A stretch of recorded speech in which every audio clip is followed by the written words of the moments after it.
going to put it to you because we've got to settle the dispute, because we have two trades of thought here on the ground at the moment. So, is this a line of arrows that point us this direction, like that, around the zoo, which I pointed out before because I assumed that's what it was? Or as we just noticed, is it emu footprints going this way?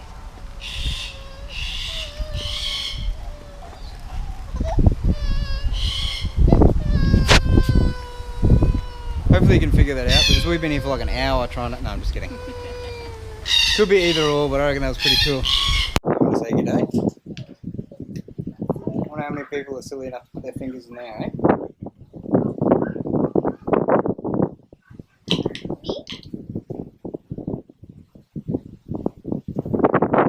I'd like to say she's brave, but I just think she's silly. Okay, so this is the red-tailed black cockatoo. We've got speckles of yellow all through. Get that in there. Yeah, there you go.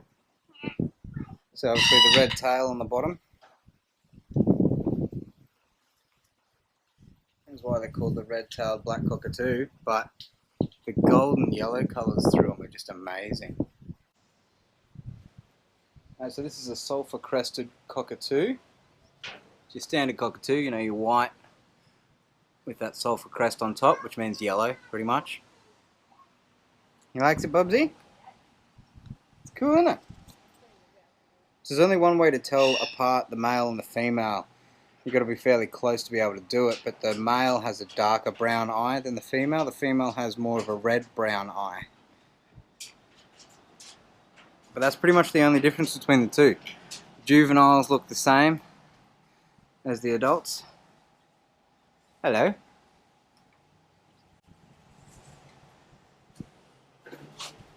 Oh, here he is, a big red-tailed black cockatoo. Let's come to say g'day. Got an awesome looking bird up close, aren't they? They're just beautiful colours. It's a bit hard to see because of the mesh, obviously, but that's awesome. What a cool looking creature. Bubsy's checking out the sulphur crested.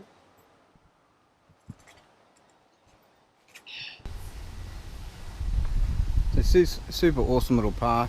Free entry. Obviously because of COVID you've got to sign in. Looks like we've got some male and female king parrots. And the male will be this red one right in the centre there. There's a couple of females on either side of him. The females tend to be more of a green colour.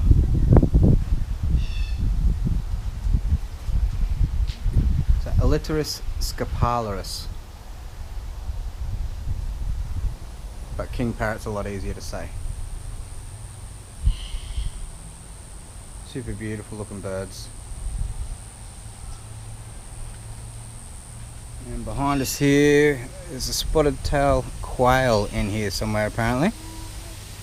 Oh, it's just over the back there. I don't know if I can see it from this angle. There we go. See, they love Emma. What do they love? What do I must smell or something. I don't know what it is. Super nice enclosures. Got the sprinkler system on at the moment, making it all nice and wet and cool for them. I think that's awesome. You're gonna come say g'day. You want to jump at me? That's what. See, they don't come to me to say hi. I'm going back in his little burrow. It'll be nice and cold because of the water going on top. It'll cool the log down. I'm a little bit envious of him, to be honest.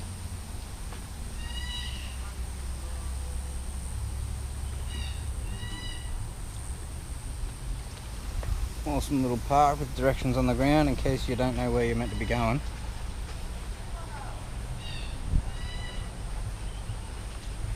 Now this enclosure here used to have dingoes. I can't see any at the moment. Yeah, it used to have the dingo, which is why you can't bring your dogs in here, obviously. It's because there's already dogs in here. But I dare say because of the heat, all the dingoes will be sitting right up the back. And you got the Australian emu. Tell you what, seeing one of these in the wild is awesome, but still, even in an enclosure, getting up nice and close to one of these dudes. Hey buddy. Yeah. You hear that noise? It sounds a little bit like the drums. That's him politely asking me to go away. He's not too bothered by me. About a foot away from him. Beautiful creatures. He's starting to open his mouth up. Show me he's big and tough. There you go, you can hear it there. Another one just here. Super interesting creatures. They're on the Australian coat of arms, a 50-cent piece, along with the kangaroo, because they're the only two animals that can't walk backwards. The kangaroo and the emu can't walk backwards. That's why they're on the Australian coat of arms, because the Australian military doesn't retreat. Interesting fact for you. We reposition, and it might be in a rearward fashion, but it's not a retreat. So the emu and the kangaroo can't walk backwards, so that's why they're on the coat of arms. Awesome creatures. They're fast as hell too. And a pigeon. Don't know much information about pigeons, except if you go to London, there's usually a crazy lady there that likes to feed them. Awesome enclosures though. Super spacious. You can see these natural big trees that they've got in here for shade. Awesome little park. You loving it, Bubsy?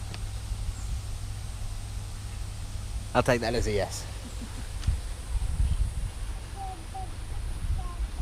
So it's not a massive park like Australia Zoo or anything like that, obviously, but it's free entry, good educational experience for the kids and stuff like that. You got a Palmer Wallaby right up the back in the shade there. Palmer Wallaby is the smallest member of the wallaby family, including kangaroos and all that sort of stuff. Weigh between 3.2 kilo and 5.9 kilo and around 44 to 52 centimeters tall. There's two back there actually. I didn't see the other one. There's another one lying down there. They're just chilling in the shade. Super cool. Super cool animals. Now this is Emma. She's a human slash alien. Alright, I'm gonna go have a look at the tamarins and stuff now, I reckon. I'm with Dad, so the dad joke of the day is we're gonna go in here, but there's gonna be no monkey business. Wouldn't it be awful if we didn't see any monkeys? No, there's one right at the back there. So this guy at the back is Clancy. He's another red-tailed black cockatoo. He's obviously a little bit more hand-tamed because he's just in an open enclosure here. Or if he wanted to, he could go for a cruise. And then the cotton-top tamarin. One sitting on the box. And one up above him. Up the back there. They're awesome creatures.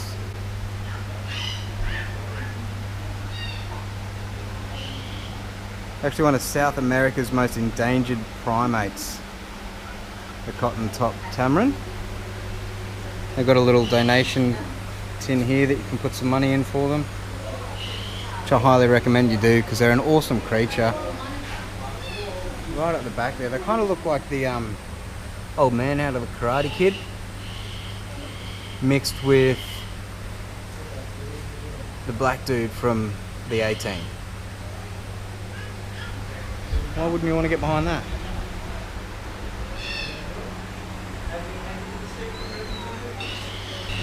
So I don't know if you can see him right down the back under that ledge is the brown tree snake.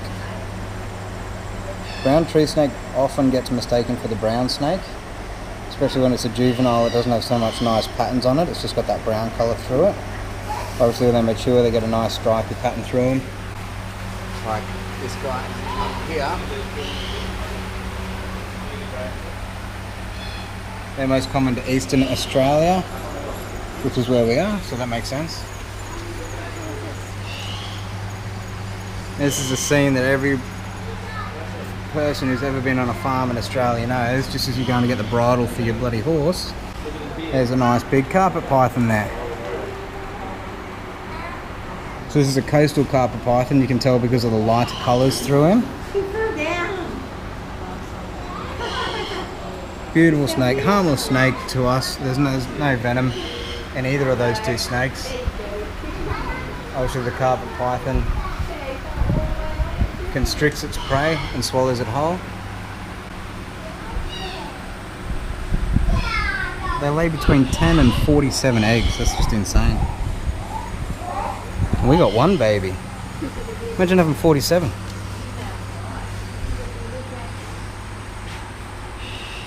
And this is a land mullet. Land mullet. One there on the log. One pretending to be a log. And believe it or not, they often get confused a lot for the blue-tongued lizard because of the shape of their head. But obviously they've got a lot more elongated body. They're not as short as Stocky. And not that he's not a good looking fella, but I think the blue tongue's just got a little bit prettier. There's a freckled monitor just up the top here. One right up there on top of the branch. There's one right down the back here, just going into that log. You can see his tail going in there. And then you can see his head coming out the top here.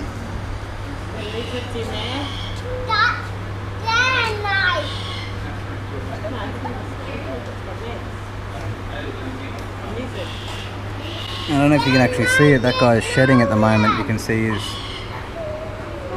skin starting to peel at the back of his neck there.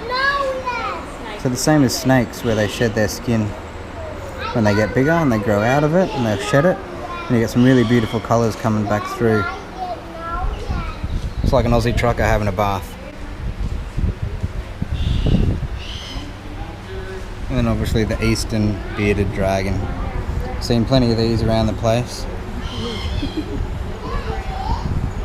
Emma's actually got one as a pet, or used to have one as a pet I should say. Bubsy's not a fan, but I reckon they're pretty cool. They're actually related to the crocodile and they've been on this earth for about 20 million years. There's another one right down the back there, flattening himself out, soaking up the sun, or not the sun, soaking up the light to emulate the sun. What we're going to do is we're going to head around this boardwalk that goes around the back of the zoo. That's where we parked the car, and Kira's just chilling in the shade with some water up in there. So, I just realised that you've got the pram, so we can't go up on that bit. This is directly behind the zoo, so right next to the zoo is the park there that goes right along the front of the Burnett River. Then you got the zoo entry, it's just up in there.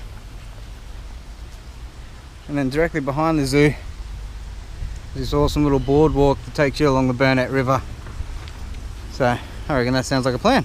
Does sound like a plan. So one of the things we come to notice while cruising around the outskirts of Bundaberg is even though you've got the big things like the rum factory and the sugarcane mill, the beaches and CBD, there's even in CBD here where the zoo is, there's all these small little things. Like look at this, this is the back of the zoo just down in there. It's just lush and green and filled with nature. And then on the other side, the Great Burnett River. There's a park system that runs all the way along that. There's a park down there that you can go sit down in the shade and have a feed. I think one of the most surprising things is that apart from all the big attractions that you know about here in Bundaberg, there's all these little ones that are completely free of charge, super easy to do with a pram, a baby and a dog. Although we couldn't take the dog into the zoo because they've got dingoes in there that actually aren't on show at the moment. There's a heap of this shady areas out the back here and we've parked our car just over here. And so Kira's just asleep in the shade at the moment with some water. She's absolutely fine. So I'm going to take a little bit more of a walk down here. It just goes to show you don't have to spend a lot of money to get out there with your family and experience what this country's got to offer. Isn't that what life's about? Getting out there and seeing what everything's got to offer. Take your family, take your friends, take your dog, come out and experience Bundaberg.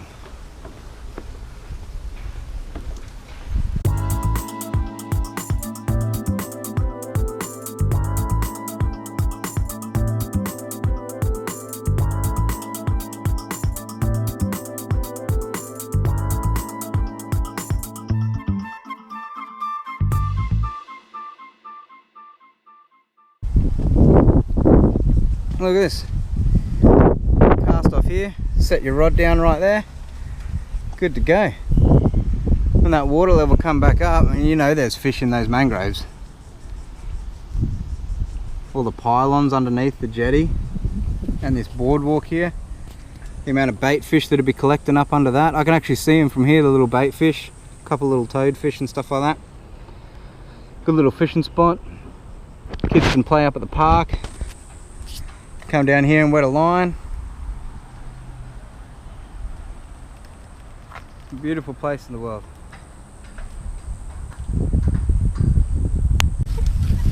Coming back up the boardwalk. And I think I got the hardest bit. I got to hold the camera, and you know these GoPros, they can get real heavy. And my GoPro doesn't have a wheel on it, and this one's got 3. You got to push through the bed. Oh, she's away. She's gone. Good old trusty Dusty. Parked under a tree in the shade.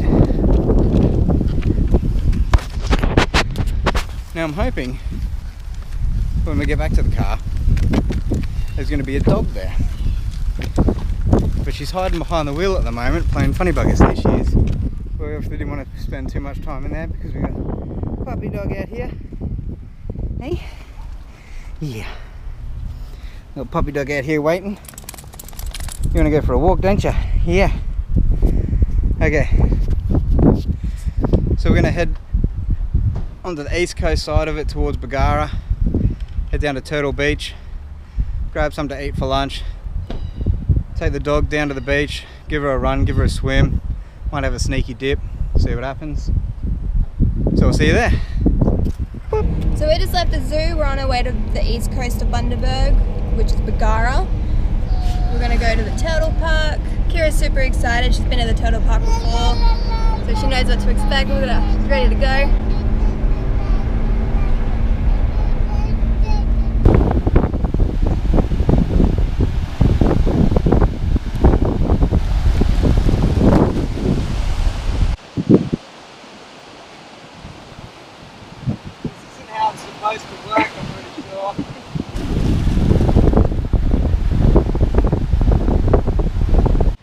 So the beautiful Bargara Beach. Not a bad place to set up shop. Take the dog for a run, or a swim, or a bath, whatever she's doing over there. Hey, is that nice? Yeah. Oop, never turn your back on the water, guys. Rule 1.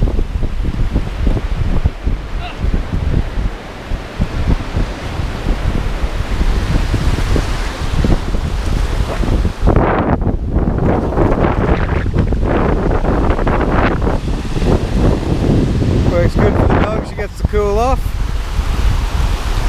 chase a stick, and I'll tell you what, this water is absolutely gorgeous. I don't know if you can hear us properly because of the wind, but this place is sensational. The famous turtle park just behind me here. Kira's super happy, she's loving it. Massive big playground here. Big turtle, as you can see, that's why it's Turtle Park. A bunch of cafes and shops and stuff like that over the back as well. And obviously up front, not a bad view.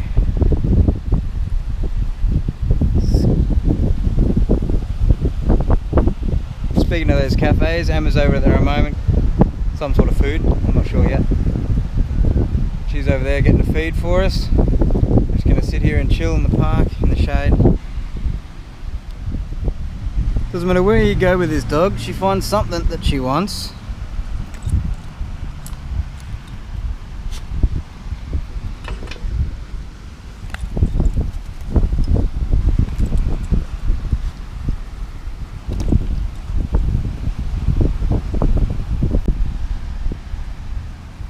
slow-mo. I said slow-mo. That was super fast. What are you doing? Hey?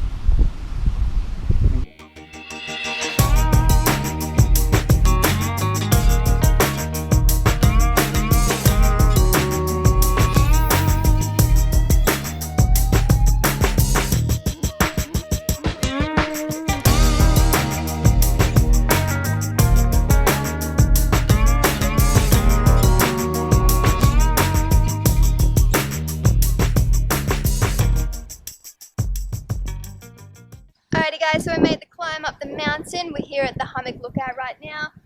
You can see Bargara over there behind me, which is where we were. And then you got all this farming stages here. And then over there you got central Bundaberg, which is pretty cool. It's all... The only thing missing is a desert. You got beach, farm, city. So I just did a little bit of research on what this mountain actually is. This mountain is actually a volcano. It's a dormant one, and because of that reason, they've turned it into this awesome residential estate. You can live in the Bundaberg, Bargara area on a volcano. So one of the other reasons we come to Bundaberg is that my family is here as well. So that's what Mia and I are about to do. We're about to go say hello to my mum. She owns Rap City Day Spa. So ladies, if your man's down at the river fishing and you don't want to go with them, come down to Rap City Day Spa. You'll find it on the main drag. And come in and say hello to my mum, have a bit of a minute to yourself just to relax and recuperate after travelling around.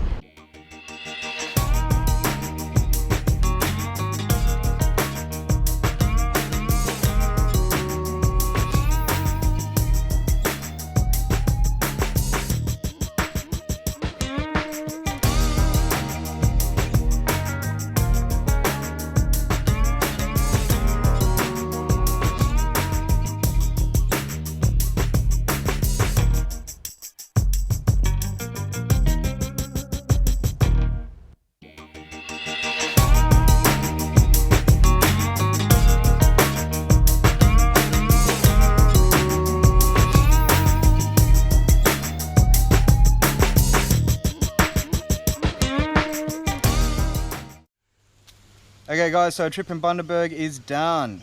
But thanks to a subscriber that left a comment a week ago, we are heading south towards the Inskip Peninsula. So stay tuned for that. Make sure you subscribe, hit those notifications and that like button, and we'll see you out there.